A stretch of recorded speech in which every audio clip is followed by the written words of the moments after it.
Alright guys, if you happen to have one of these compressors and it stopped working, that might be your problem. Go ahead and look down there and you will see this black shield that is covering your capacitor.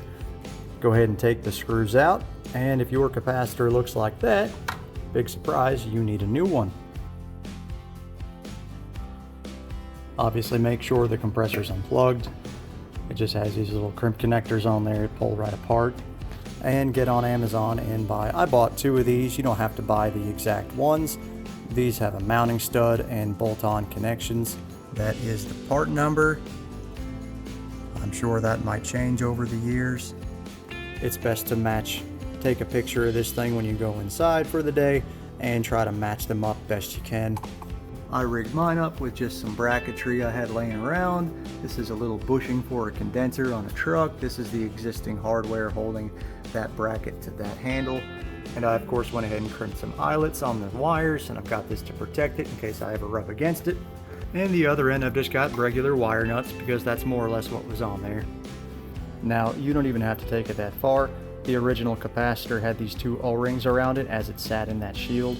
You could literally just put both O-rings on there and just zip tie this to this bracket or wherever you want to put it.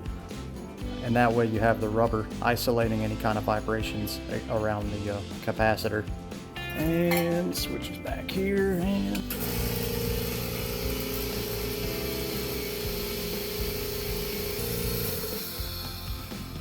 obviously I have the valves open, but get you back up and running.